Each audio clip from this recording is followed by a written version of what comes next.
নমস্কাৰ জ্ঞান সম্ভাৰৰ আন এটা ভিডিঅ'লৈ আপোনালোক সকলোকে স্বাগতম জনাইছো। আজি আমি আলোচনা কৰিব যত্ন কৰিম সাহিত্য একাডেমী বঁটা লাভ কৰা গ্ৰন্থ বিজয়ী ব্যক্তিৰ নাম আৰু তেওঁ কিমান বৰ্ষত কোন বৰ্ষত তেওঁ সেই কিতাপ লাভ কৰিছিল আৰু সেই নিৰ্দিষ্ট গ্ৰন্থখনৰ প্ৰকাৰ কেনেকুৱা হয় এই সকলোখিনি আলোচনা কৰিব যত্ন কৰিম। এই ভিডিঅ'টো চাই দিয়াৰ পিছত আপোনালোকে আৰু সাহিত্য একাডেমী বঁটাৰ ওপৰত যিকোনো প্ৰশ্ন আহিলে কৰিব পাৰিব বুলি মোৰ বিশ্বাস, কাৰণ ইয়াতে আমি যুৱ সাহিত্য একাডেমী বঁটাৰ পৰা অনুবাদমূলক গ্ৰন্থলৈকে সাহিত্য একাডেমী বঁটা লাভ কৰা সকলোখিনি আলোচনা কৰিব যত্ন কৰিম। সো আমি সকলোৱে জানো প্ৰথম আমাৰ 1955 চনত কোনে যতীন্দ্ৰনাথ দুৱৰাই কি কৰিছিলে বনফুল গ্ৰন্থখনৰ জৰিয়তে সাহিত্য একাডেমী বঁটা লাভ কৰিছিল আৰু এটো কি আছিল বনফুলখন আছিল এখন কবিতাৰ সংকলন। নেক্সট যদি আমি মন কৰো 1960 চনলৈ আহিছিল, তাৰ পিছত 1955 চনৰ পিছত কেইবছৰমান মাজতে সাহিত্য একাডেমী বঁটা প্ৰদান কৰা হোৱা নাছিল। 1950 চনত আকৌ লাভ কৰিছিল কোনে বেণুধৰ শৰ্মাই কিহৰ ওপৰত কংগ্ৰেছৰ কাচিয়লি ৰোডত এইটোখন গ্ৰন্থ একচুৱেলি স্মৃতি কথা হয়, স্মৃতি কথাখনৰ ওপৰত লাভ কৰিছিল 1960 চনত। নেক্সট চাওঁ 1961 চনত লাভ কৰিছিল বীৰেন্দ্ৰ কুমাৰ ভট্টাচাৰ্যই হিয়াৰিংগম নামৰ কিহৰ বাবে উপন্যাসখনৰ বাবে। নেক্সট 62-63 সাহিত্য একাডেমী বঁটা প্ৰদান কৰা হোৱা নাছিল। নেক্সট যদি আমি চাওঁ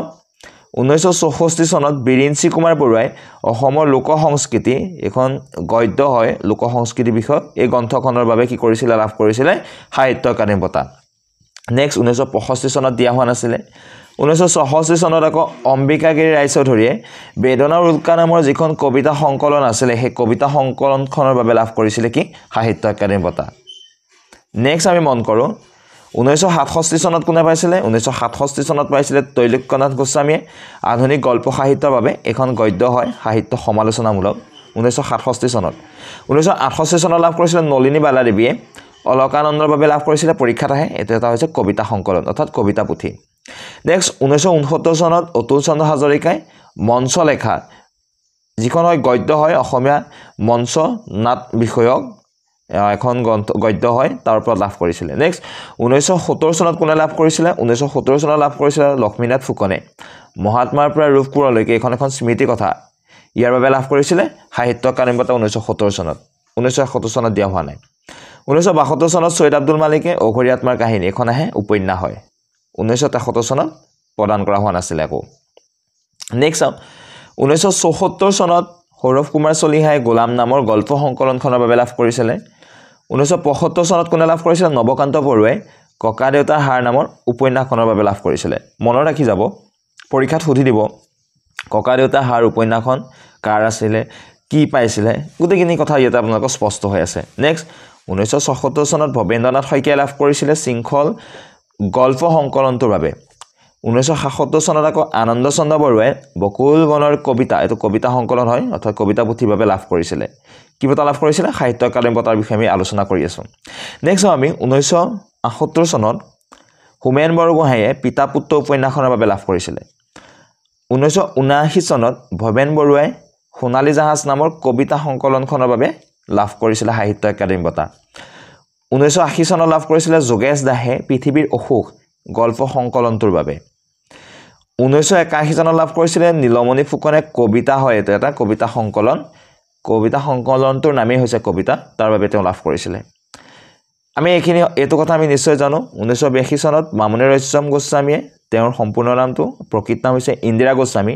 তেওঁ মামৰে ধৰা তৰোৱাল আৰু দুখন বেলেগ উপন্যাস আছিল তাৰ বাবে এখনে মূল মামৰে ধৰা তৰোৱালখনে মূল প্ৰশ্ন সোধে উপন্যাসৰ বাবে লাভ কৰিছিল। প্ৰশ্ন সুধিব পাৰে কিমান বৰ্ষত পাইছিল মনত ৰাখিব। 1983 চনত লাভ কৰিছিল নিৰ্মল প্ৰভা বৰদলে সুদীৰ্ঘ দিন আৰু ঋতু এটা এখন হৈছে কবিতা পুথি অৰ্থাৎ কবিতা সংকলনৰ বাবে। নেক্সট যদি আমি মন কৰো 1984 চনত কোনে লাভ কৰিছিল 1984 চনত লাভ কৰিছিল দেৱেন্দ্ৰনাথ আচাৰ্য তেওঁ জংঘম নামৰ যিখন উপন্যাস সেই উপন্যাসখনৰ বাবে সাহিত্য একাডেমী বঁটা লাভ কৰিছিল। 1985 চনত কোনে লাভ কৰিছিল কৃষ্ণকান্ত সন্দিকৈ লাভ কৰিছিল কৃষ্ণকান্ত সন্দিকৈ ৰচনা সম্ভাৰ অৰ্থাৎ গদ্য সাহিত্য সমালোচনা হয় এখন তাৰ বাবে লাভ কৰিছিল তেওঁ সাহিত্য একাডেমী বঁটা। 1986 চনত তীৰ্থনাথ শৰ্মাই বেণুধৰ শৰ্মা এখন জীৱনীমূলক গ্ৰন্থ হয় সেই গ্ৰন্থখনৰ বাবে সাহিত্য একাডেমী বঁটা লাভ কৰিছিল। 1987 চনত আকৌ হৰে কৃষ্ণ ডেকাই আন এজন নামৰ কবিতা সংকলন পুথিৰ বাবে তেওঁ কি কৰিছিল সাহিত্য একাডেমি বঁটা লাভ কৰিছিল আমি যদি নেক্সট মন কৰো 1988 চনত লক্ষীনন্দন বৰাই লাভ কৰিছিল পাতাল ভৈৰৱী নামৰ উপন্যাসখনৰ বাবে 1989 চনত লাভ কৰিছিল হিৰেণ গোহাঁয়ে অসমীয়া জাতীয় জীৱনত মহাপুৰুষীয়া পৰম্পৰা এই গদ্য সংকলনটোৰ বাবে তেওঁ হিৰেণ গোহাঁয়ে কি কৰিছিল সাহিত্য একাডেমি বঁটা লাভ কৰিছিল 1990 চনত স্নেহ দেৱীয়ে কি কৰিছিল স্নেহ দেৱীৰ একুকি গল্প অৰ্থাৎ গল্প সংকলন আছিল তাৰ বাবে তেওঁ সাহিত্য একাডেমি বঁটা লাভ কৰিছিল 1991 চনত কোনে লাভ কৰিছিল অজিত বৰুৱাই মনত ৰাখিব 1991 চনত লাভ কৰিছিল অজিত বৰুৱাই ব্ৰহ্মপুত্ৰ ইত্যাদি পদ্য নামৰ এটা কবিতা সংকলনৰ বাবে 1992 চনত হীৰেণ ভট্টাচাৰ্যই শস্যৰ পথাৰৰ মানুহ নামৰ কবিতা সংকলনটোৰ বাবে সাহিত্য একাডেমি বঁটা লাভ কৰিছিল 1993 চনত কেশৱ মহন্ত মোৰো যে কিমান হেপা এই কবিতা সংকলনটিৰ বাবে তেওঁ সাহিত্য একাডেমি বঁটা লাভ কৰিছিল নেক্সট আমাক প্ৰশ্ন সুধিব শিলভদ্ৰৰ মানে কি আছিল নামটো ৰেৱতী মোহন দত্ত চৌধুৰী তেওঁ মধুফুল বহুদূৰ নামৰ গল্প সংকলনৰ বাবে 1994 চনত সাহিত্য একাডেমি বঁটা লাভ কৰিছিল 1995 চনত সাহিত্য একাডেমি বঁটা লাভ কৰিছিল চন্দ্ৰপ্ৰসাদ শইকীয়াই মহাৰথী নামৰ উপন্যাসখনৰ বাবে মনত ৰাখিব 1996 চনত আকৌ নিৰুপভা বৰগোহাঁয়ে অভিযাত্ৰী নামৰ উপন্যাসখনৰ বাবে পৰীক্ষাত সোধে 1996 চনত 1997 চনত নগেন শইকীয়াই আন্ধাৰত নিজৰ মুখ নামৰ গল্প সংকলনৰ বাবে সাহিত্য একাডেমি বঁটা লাভ কৰিছিল অৰুণ শৰ্মাই 1998 চনত আশীৰ্বাদৰ ৰং নামৰ উপন্যাসখনৰ বাবে সাহিত্য একাডেমি বঁটা লাভ কৰিছিল নেক্সট আমি চাওঁ 1999 চনত সাহিত্য একাডেমি বঁটা লাভ কৰিছিল মেদিনী চৌধুৰীয়ে বিপন্ন সময় নামৰ উপন্যাসখনৰ বাবে পৰীক্ষাত আহে 2000 চনত অপূৰ্ব শৰ্মাই বাঘে তাপুৰ ৰাতি নামৰ গল্প সংকলনৰ বাবে সাহিত্য একাডেমি বঁটা লাভ কৰিছিল মহিম বৰাই 2001 চনত এধানী মাহিৰ হাঁহি নামৰ উপন্যাসখনৰ বাবে সাহিত্য একাডেমি বঁটা লাভ কৰিছিল 2002 চনত সাহিত্য একাডেমি বঁটা লাভ কৰিছিল নলিনীধৰ ভট্টাচাৰ্যই মহৎ ঐতিহ্য নামৰ গদ্য সংকলনটোৰ বাবে 2003 চনত বীৰেশ্বৰ বৰুৱাই কিহৰ বাবে অনেক মানুহ অনেক ঠাই আৰু নিৰ্জনতা নামৰ কবিতা সংকলনটোৰ বাবে সাহিত্য একাডেমি বঁটা লাভ কৰিছিল 2004 আকৌ হীৰেন্দ্ৰনাথ দত্তই মানুহ অনুকূলে নামৰ কবিতা সংকলনৰ জৰিয়তে কি সাহিত্য একাডেমি বঁটা লাভ কৰিছিল 2005 চনত ইএছএ দৰ্জে থংচিয়ে মৌন ওঠ মুখৰ হৃদয় গুৰুত্বপূৰ্ণ এই উপন্যাসখনৰ বাবে সাহিত্য একাডেমি বঁটা লাভ কৰিছিল নেক্সট যদি আমি মন কৰোঁ 2006 চনত আকৌ অতুলানন্দ গোস্বামীয়ে চেনেহ জৰীৰ গাঁঠি নামৰ গল্প সংকলনৰ জৰিয়তে সাহিত্য একাডেমি বঁটা লাভ কৰিছিল পূৰবী বৰমুদৈয়ে শান্তনু কুলন্দন উপন্যাসখনৰ বাবে 2007 চনত সাহিত্য একাডেমি বঁটা লাভ কৰিছিল 2008 চনত ৰীতা চৌধুৰীয়ে দেওলাং খুই নামৰ উপন্যাসখনৰ বাবে সাহিত্য একাডেমি বঁটা লাভ কৰিছিল ধ্ৰুৱজ্যোতি বৰা কথা ৰত্নাকৰ নামৰ উপন্যাসখনৰ বাবে তেওঁ 2009 চনত সাহিত্য একাডেমি বঁটা লাভ কৰিছিল 2010 চনত সাহিত্য একাডেমি বঁটা লাভ কৰিছিল কেশদা মহন্তই অসমীয়া ৰামায়ণী সাহিত্য কথাবস্তুৰ আতিগুৰি নামৰ গদ্য সংকলনটোৰ বাবে নেক্সট 2011 চনত আকৌ কবিন ফুকনে এই অনুৰাগী এই উদাস এই কবিতা সংকলনটোৰ বাবে সাহিত্য একাডেমি বঁটা লাভ কৰিছিল 2012 চনত যদি আপোনাক সোধে তেতিয়া চন্দনা গোস্বামীয়ে পাতকাই ইপাৰে মোৰ দেহ নামৰ উপন্যাসখনৰ বাবে সাহিত্য একাডেমি বঁটা লাভ কৰিছিল 2013 চনৰ ৰবীন্দ্ৰ সৰকাৰে ধূলিয়ৰি ভৰিৰ সাঁচ নামৰ কবিতা সংকলনটিৰ বাবে সাহিত্য একাডেমি বঁটা লাভ কৰিছিল 2014 চনত সাহিত্য একাডেমি বঁটা লাভ কৰিছিল অৰূপা কলিতা পতংগীয়ে মৰিয়ম আস্তিন অথবা হীৰা বৰুৱা গল্প সংকলনটোৰ বাবে নেক্সট যদি চাওঁ 2015 চনত কুল শইকীয়াই আকাশৰ ছবি আৰু অন্যান্য গল্প নামৰ গল্প সংকলনটিৰ বাবে সাহিত্য একাডেমি বঁটা লাভ কৰিছিল 2016 চনত যদি চাওঁ জ্ঞান পূজাৰী মেঘমলা ভ্ৰমণৰ বাবে লাভ কৰিছিল কবিতা সংকলন হয়তো 2016 চনত জ্ঞান পূজাৰীয়ে মেঘমালাৰ ভ্ৰমণ নামৰ কবিতা সংকলনটিৰ বাবে 2017 যদি চাই জয়ন্ত মাধৱ বৰাই মৰিয়া হোলা উপন্যাসখনৰ বাবে এখন উপন্যাস 2018 সনন্ত তাঁতীয়ে কাইলৈ দিনটো আমাৰ হ'ব নামৰ উপন্যাসখনৰ কবিতা সংকলনটোৰ বাবে সাহিত্য একাডেমি বঁটা লাভ কৰিছিল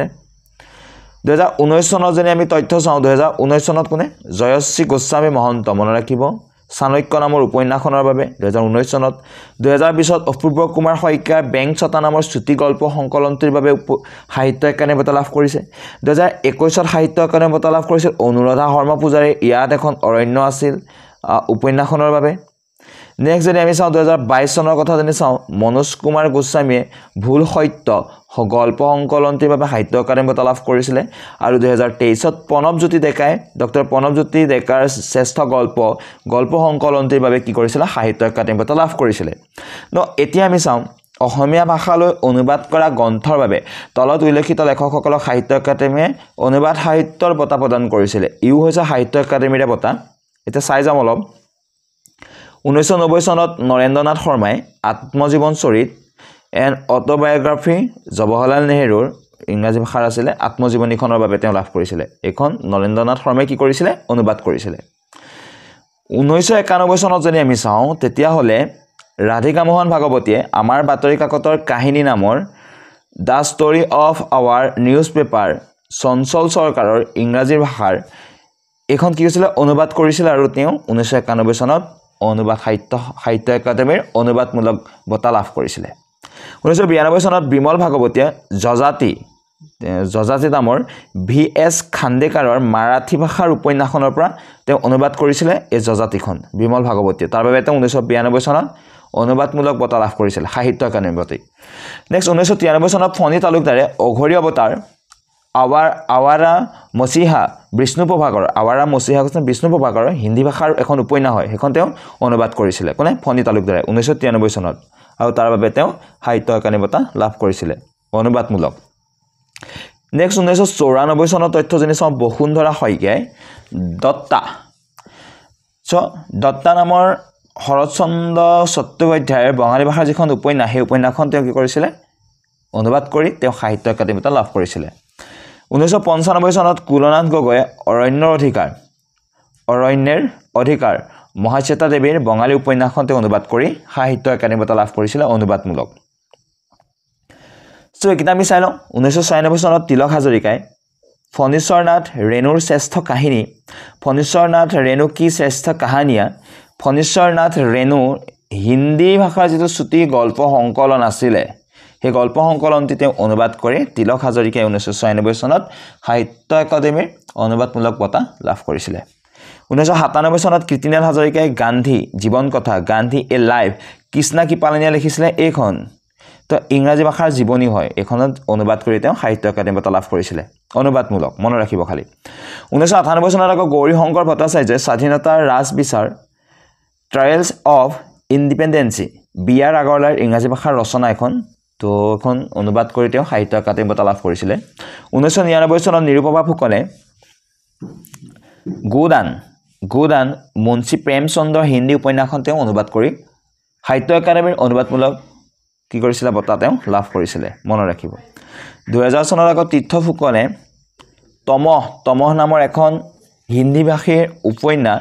ভীমসেন চাহানীয়ে লিখা এই উপন্যাসখন তেওঁ অনুবাদ কৰি পেলাই সাহিত্য একাডেমীৰ অনুবাদমূলক বঁটা লাভ কৰিছিলে নেক্সট 2001 চনত আকৌ সুচিব্ৰতা ৰায়চৌধুৰীয়ে বৈষ্ণৱ ধৰ্মৰ আতিগুৰি আৰু বিকাশ origin and development of Vaishnavism S Jay সৰলৰ ইংৰাজী গ্ৰন্থখন অনুবাদ কৰি পেলাই তেওঁ কি কৰিছিলে সাহিত্য একাডেমীৰ অনুবাদমূলক বঁটা লাভ কৰিছিলে 2000 যদি আমি 2 চনত চাওঁ প্ৰভাত চন্দ্ৰ শৰ্মা কাদম্বৰী বানভট্টৰ আছিলে এখন সংস্কৃত কাল্পনিক লেখা হয় এইখন তেওঁ অনুবাদ কৰিছিলে 2003ত ৰাজন শইকীয়াই লাভ কৰিছিলে এই বঁটা তেওঁ পুতলা নাচৰ ইতিকথা মানিক বন্দ্যোপাধ্যায়ে বঙালী ভাষাৰ উপন্যাসখন তেওঁ অনুবাদ কৰিছিলে 2004ত আকৌ প্ৰীতি বৰুৱা ৰথচক্ৰখন কোনে লিখিছিলে অৰিজিনেলি শ্ৰীপাদ নাৰায়ণ পেণ্ডছে মাৰাঠী ভাষাৰ উপন্যাস তেওঁখন অনুবাদ কৰি পেলাই সাহিত্য একাডেমীৰ অনুবাদমূলক গ্ৰন্থ বঁটা লাভ কৰিছিলে 2005 আকৌ প্ৰফুল্ল কটকীয়ে আনটাচেবলছ বনমালী গোস্বামীৰ ইংৰাজী উপন্যাসখন তেওঁ কি কৰিছিল অনুবাদ কৰিছিলে 2006ত হেমেশ্বৰ দিহিঙীয়াৰ অভামনিতাৰ আত্মকথা কিচ্ছা গুলাম ৰমেশ চন্দ্ৰ চাহৰ হিন্দী ভাষাৰ উপন্যাসখন তেওঁ অনুবাদ কৰি পেলাই সাহিত্য একাডেমীৰ অনুবাদমূলক বঁটা তেওঁ লাভ কৰিছিলে 2007ত মলয়া খাউন তেওঁ দাদিবুথ দাদিবুধা অৰ্থাৎ গোপীনাথ মহান্তি উৰিয়া ভাষাৰ উপন্যাস দাদিবুধাখন তেওঁ অনুবাদ কৰিছিলে আৰু অনুবাদ কৰি তেওঁ সাহিত্য একাডেমি বঁটাৰ অনুবাদমূলক বঁটা লাভ কৰিছিলে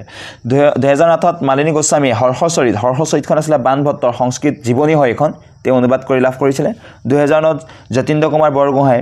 লোকায়ত দৰ্শনখন আছিলে দেৱী প্ৰসাদ চন্দ্যোপাধ্যায়ৰ বঙালী ভাষাৰ সমালোচনামূলক সাহিত্য সেইখন অনুবাদ কৰি লাভ কৰিছিলে 2010ত অনুপমা দত্ত শইকীয়াই উপজা মাটিৰ হাত বাউলী নামৰ মাৰালী মন্নিগে কে শিৱৰাম কাৰন্থৰ কন্নড় ভাষাৰ এখন উপন্যাস এখন তেওঁ অনুবাদ কৰিছিলে 2011ত সুৰেশ শৰ্মাই অদম্য শক্তি ইনডমিটেবল স্পিৰিট এপিজে আব্দুল কালামৰ ইংৰাজী ভাষাৰ ৰচনা হয় এখন তেওঁ অনুবাদ কৰিছিলে 2012ত চাওঁ পংকজ ঠাকুৰে বিদীৰ্ণ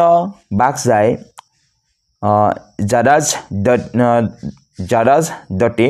বিশ্বাস পাটিলৰ মাৰাঠী ভাষাৰ উপন্যাসখন তেওঁ অনুবাদ কৰিছিলে 2013ত দীপিকা চক্ৰৱৰ্তী সেই সময় নামৰ সুনীল চট্টোপাধ্যায়ৰ বঙালী ভাষাৰ উপন্যাসখন তেওঁ কি কৰিছিলে অনুবাদ কৰিছিলে মনত ৰাখিব 2014ত বিপুল দেউৰীয়ে দ্য ইমৰ্টেলছ অফ মেলুহা আমি ত্ৰিপাঠীৰ ইংৰাজী ভাষাৰ উপন্যাসখন তেওঁ অনুবাদ কৰি পেলাই কি কৰিছিলে সাহিত্য একাডেমীৰ অনুবাদমূলক যিটো বঁটা সেই বঁটা লাভ কৰিছিলে 2015ত আকৌ সুৰেন তালুকদাৰে গণদেৱতা তাৰাশংকৰ বন্দ্যোপাধ্যায়ৰ বঙালী ভাষাৰ উপন্যাসখন তেওঁ অনুবাদ কৰিছিলে 2016ত তপেশ্বৰ শৰ্মাই উপনিষদ পদ্যানুবাদ বিভিন্ন লেখক আছে ইয়াতে সংস্কৃত ভাষাৰ এখন তেওঁ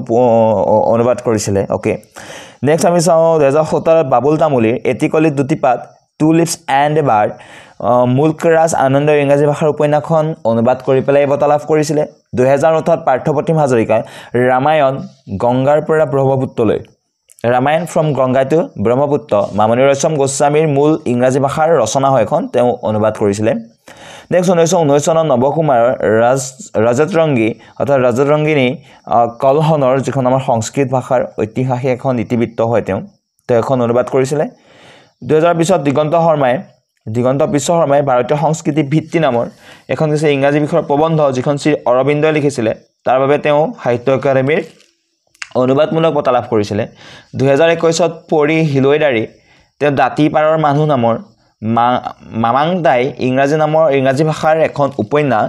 দ্য লেজেণ্ড অফ পেনাচাম নামৰ উপন্যাসখন তেওঁ অনুবাদ কৰি পেলাই বঁটা লাভ কৰিছিলে 2022ত জুৰি দত্তই কছাৰেথি অৰ্থাৎ নাৰায়ণৰ মালায়ালাম যিখন উপন্যাস সেই উপন্যাসখন তেওঁ অনুবাদ কৰিছিলে লক্ষ্যজ্যোতি গগৈ সন্দিকৈ 2023ত মোৰ জীৱনটো তেমুচেলা আও ইংৰাজী আত্মজীৱনী once upon in life burnt curry and bloody rags নামৰ উপন্যাসখন তেওঁ অনুবাদ কৰি বঁটা লাভ কৰিছিলে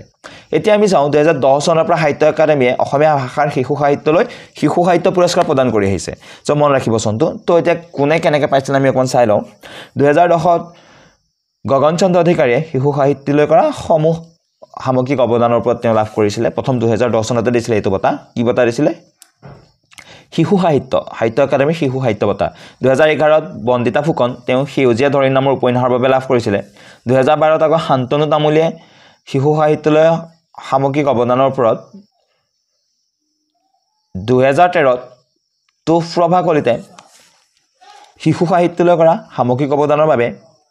2014ত দীনেশ চন্দ্ৰ গোস্বামীয়ে বিজ্ঞানৰ অনুপম জগত নামৰ ৰচনাশৈলীৰ বাবে 2015ত এলি আহমেদে 2016ত হৰিপ্ৰিয়া বাৰুকিয়াল বৰগোহাঁয়ে 2017ত হৰেন্দ্ৰনাথ ঠাকুৰে শিশু সাহিত্যলৈ কৰা সামগ্ৰিক অৱদানৰ বাবে শিশু সাহিত্য বঁটা লাভ কৰিছিলে সাহিত্য একাডেমীৰ 2018ৰ যুগললোচন দা সোণবিল বাগিচাৰ ভূত নামৰ উপন্যাসখনৰ বাবে তেওঁ লাভ কৰিছিলে 2019ত শামিম নাছৰিনে মিলি অমিয়া আৰু এখন নদী নামৰ চুটি গল্প সংকলনৰ বাবে তেওঁ সাহিত্য একাডেমী বঁটা লাভ কৰিছিলে শিশু সাহিত্যৰ 2020ত মাধুৰিমা ঘৰফলীয়াই ফচং নামৰ চুটি গল্প সংকলনৰ বাবে লাভ কৰিছিলে 2021ত মৃণাল কলিতাই বকুল ফুলৰ দৰে উপন্যাসখনৰ বাবে খুবেই এখন গুৰুত্বপূৰ্ণ উপন্যাস তেওঁ শিশু সাহিত্য বঁটা লাভ কৰিছিলে 2022ত দিগন্ত ওজাই ডাঙৰ মানুহৰ সাধু নামৰ সাহিত্যৰ বাবে 2023ৰ ৰবীন্দ্ৰনাথ গোস্বামীয়ে পোৱালমণি আৰু চিচিঙৰ দুঃসাহসিক অভিযান উপন্যাসৰ বাবে 2024 ৰঞ্জু হাজৰিকাই বিপন্ন বিস্ময় খেল উপন্যাসৰ বাবে শিশু সাহিত্য বঁটা লাভ কৰিছিলে। এইটো আমি মন কৰিব লাগিব, খুবেই গুৰুত্বপূৰ্ণ হয়।